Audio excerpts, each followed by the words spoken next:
So this will be the second video on the Hitachi Music Center, and I don't know if you've seen the first one or not, but if you had, what I've basically gone over is a very, very cheap, broken music center that I bought. It took a bit of tumble in the post, and there was a lot of broken pieces, and I wasn't sure if I was going to make any more videos on this or not, so done a bit of work, but I didn't film it. But I have had a little bit of success, and I thought, well, it might be interesting to someone, so I'm going to point the camera at it again and see what happens. And if people watch it, they watch it. If they don't, fair enough, I suppose. Anyway, yes, I was concerned about the amount of plastic that dropped out of the mechanism on this thing. And when I put power to it, first of all, I couldn't get it to make a noise, so I think there was something wrong with the amp. And secondly, the transport mechanism for the tone arm wasn't working, so I assumed that had been smashed to bits in transit because it hadn't been taped down, it had knocked all over the place. Well, I ended up stripping out the mechanism out of the top case, and I couldn't find anything broken. All the bits of plastic that I did find related to the case itself, so I've glued all those back together. I managed to find everything. I can now say the case is in one piece. And the same goes with the lid as well. I've managed to glue all that back together, but the mechanism itself wasn't functioning, quite simply because it was seized. So the grease had gone off and it had gone hard, and as far as I can tell, that was the only thing stopping it from working. So I ended up stripping the mechanism out of the case altogether. So everything that's under there I took out. I stripped the case back to bare plastic. And then I put the top half of the case, I actually put it in the bath and let it soak for a few hours. And you wouldn't believe the filth that came off it. But it's nice and clean now. But yeah, my bath was all silty after that. It was disgusting. Sort of gives you an idea of how this thing's probably been stored. Anyway, back to the mechanism. Yeah, I used an old screwdriver, a little bit of cloth, and I scraped out as much of the old grease as I could. I then rinsed it through with a bit of WD-40 just to try and break it up and dissolve it out a little bit, and that seems to have freed the mechanism up completely and got sort of the remnants of the old grease.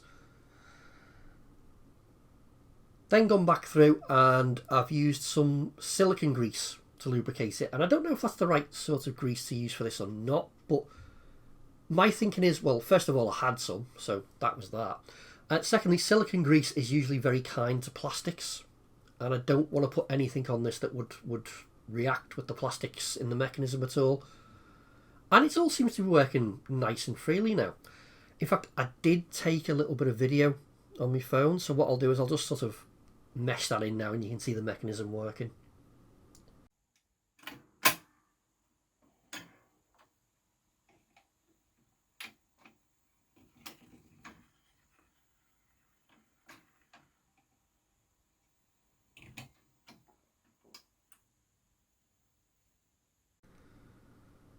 And just to say in that clip, don't panic too much. I didn't damage the stylus because the stylus is already missing. It's been ripped off previously, so there's nothing there to damage by running the mechanism like that. But as you can see, fully functional.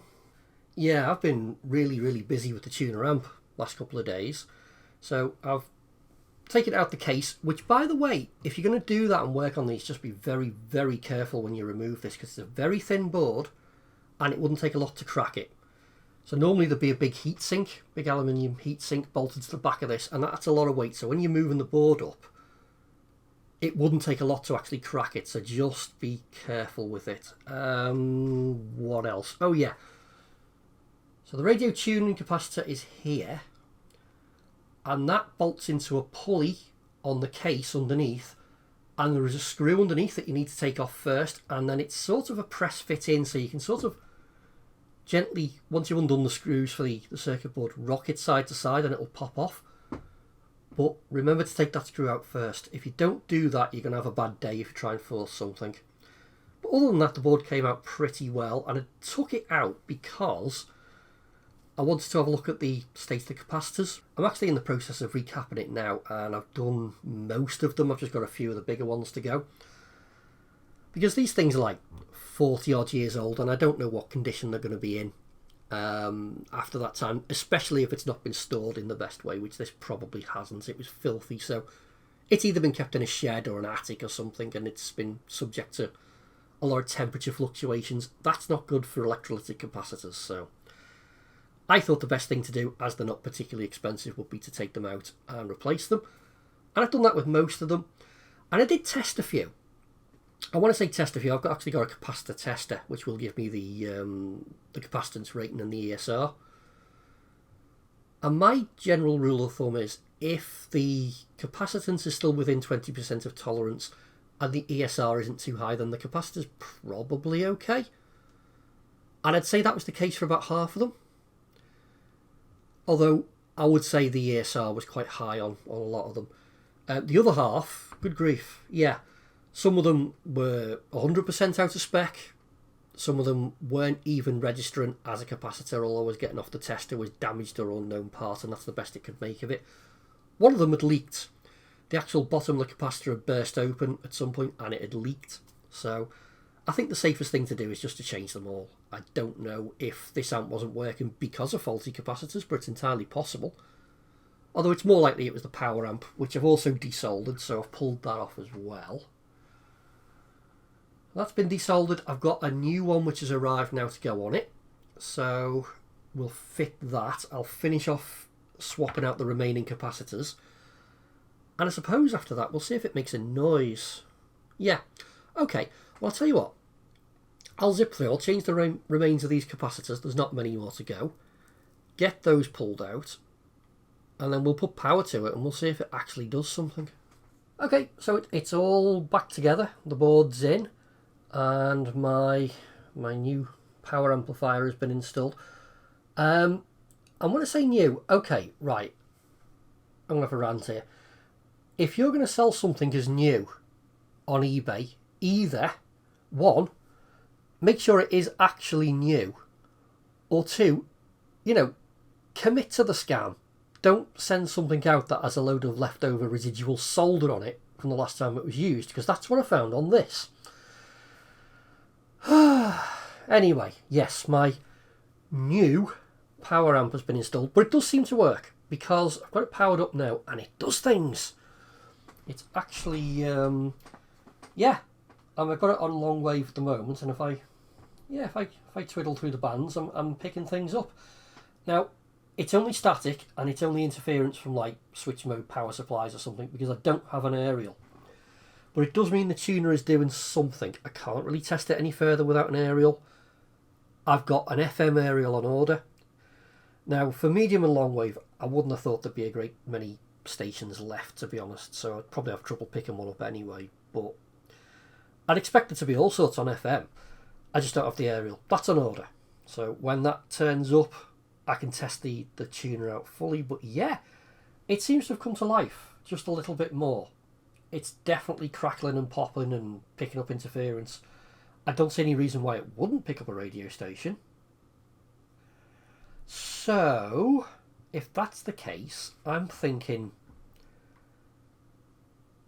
if I fit a stylus to the deck, can I play something? Ooh, it's been a couple of weeks, I think, actually, and I've made a little bit more progress.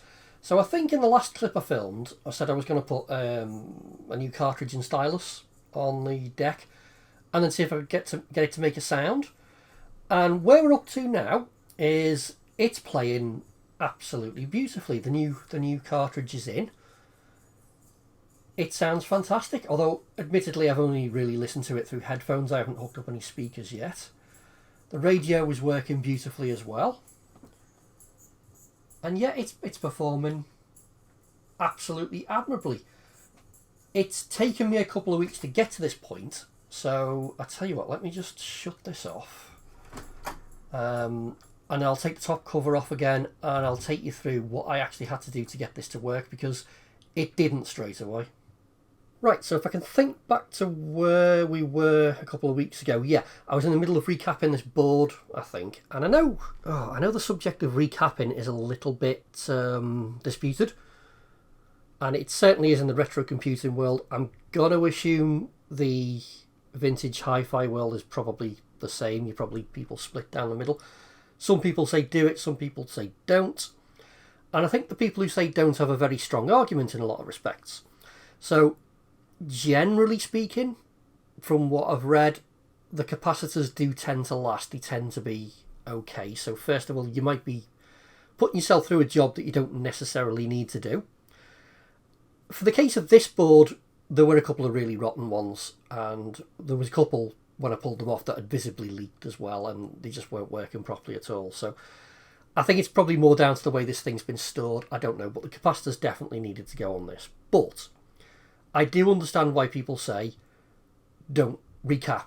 You don't necessarily need to do it, because you can introduce your own fault, basically. So if you put something in that's the wrong value, or you put it in backwards or something like that, first of all, it can cause you a problem that can take you forever to track down.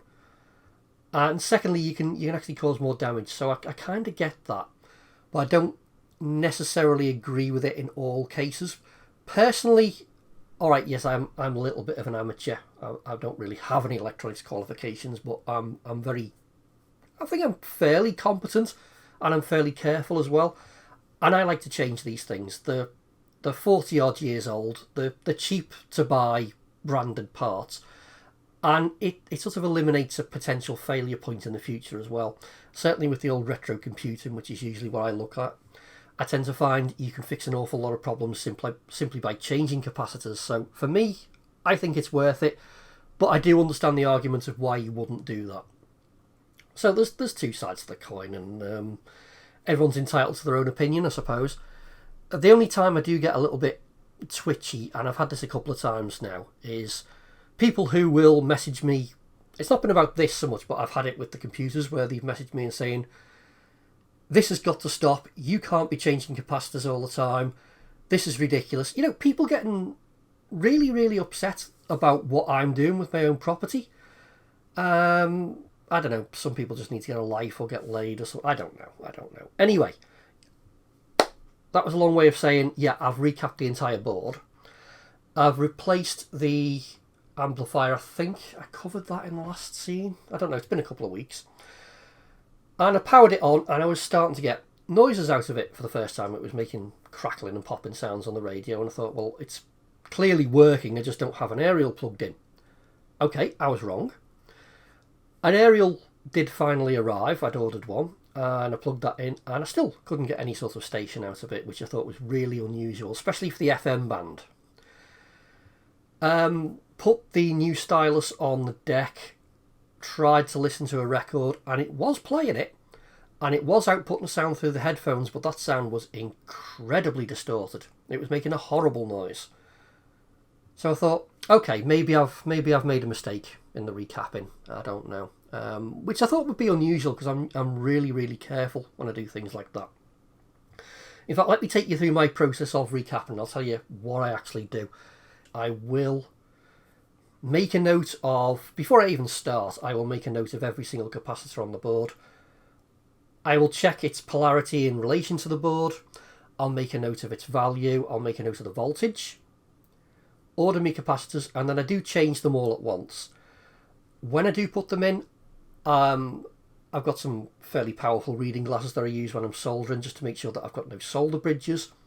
And then once I'm done, I will recheck my work, including the type of capacitor and voltage, against the list that I previously made before I put power to it. So I'm very, very careful. But in this case, I wasn't getting any real sound out of it, just a distorted mess.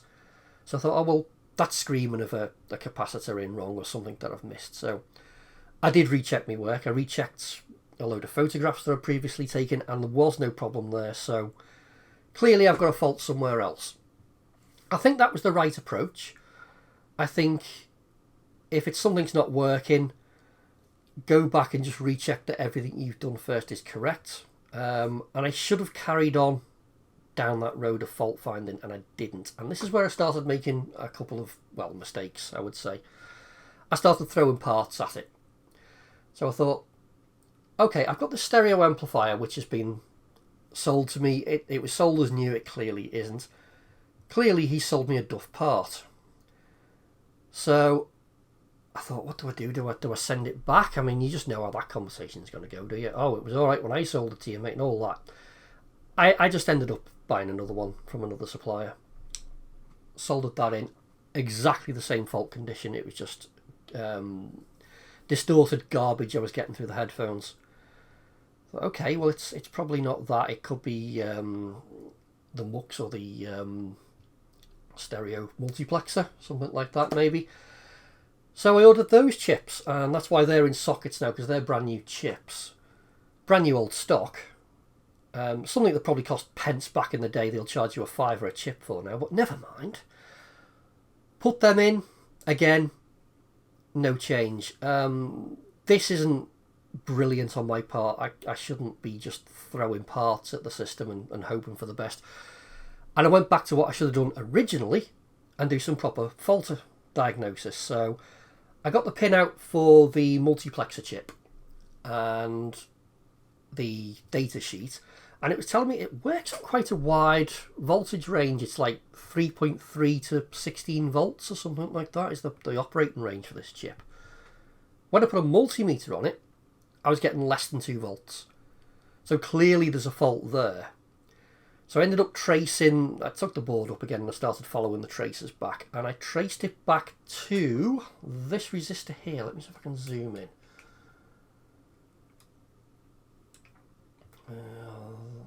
If it'll focus. Yeah, this one here. Which looks like an ordinary resistor.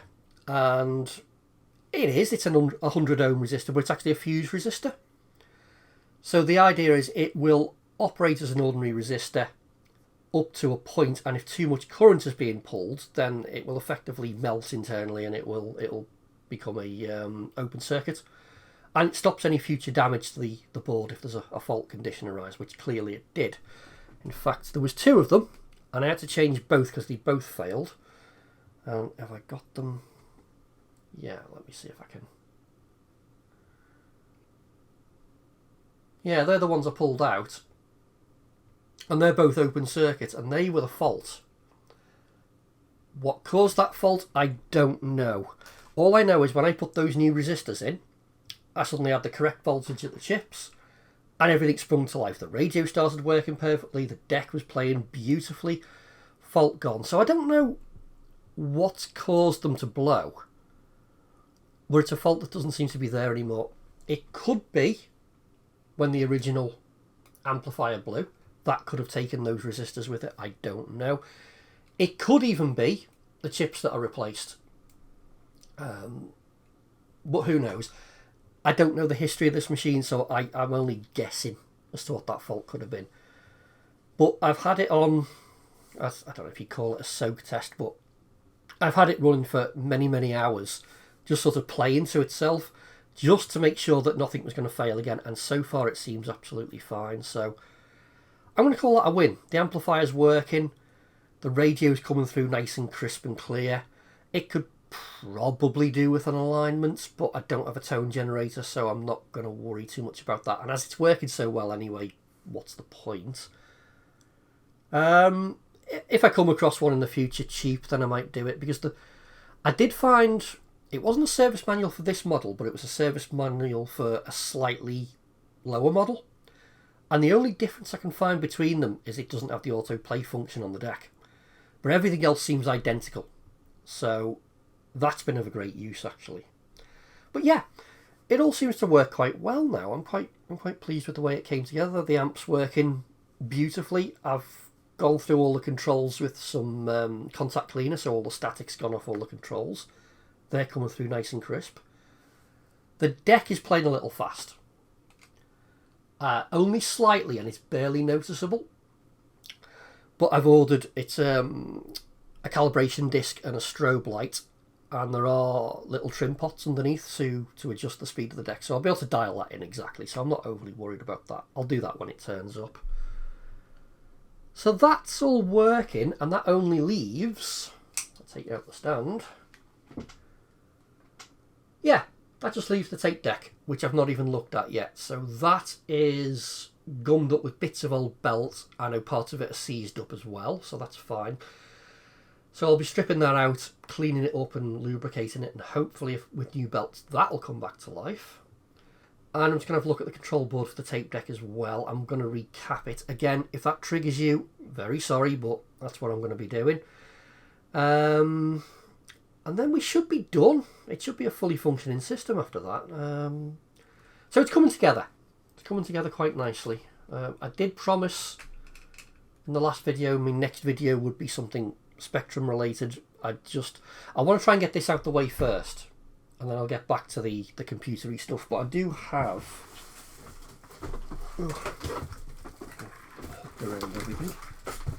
for anyone who's interested, I do have a Spectrum ready to go. It's still in the box, I haven't opened it yet. That'll probably be the next video, I don't know. But anyway, yes, progress has been made. I have a working music sensor minus the tape deck, which is the next job. So anyway, thank you for watching. I hope that was of some interest to somebody, and I'll see you on the next one. Bye. Oh, yeah, a little bit of bonus footage that I actually forgot to mention when I was recording this. There is still a bug in the system. And when I say there's a bug in the system, I mean there's a literal dead bug in the level meter. I can't get it out. It's crawled in there. I don't know how it's even got in there, and it's died. I don't even know what it is. But it's bugging the crap out of me. And the only way to get that out is to take the whole faceplate off, and that means disturbing the string for the radio. And I just don't want to go down that road. I've tried everything to get it out. I've tried poking things in there. I can't get to it. I've tried to rinse it out with alcohol. That's not worked. So it is a bug, but it is also now a feature. I can't get it out there unless the string snaps on the radio tuner, and I have to do something with it. But other than that, it's there to stay.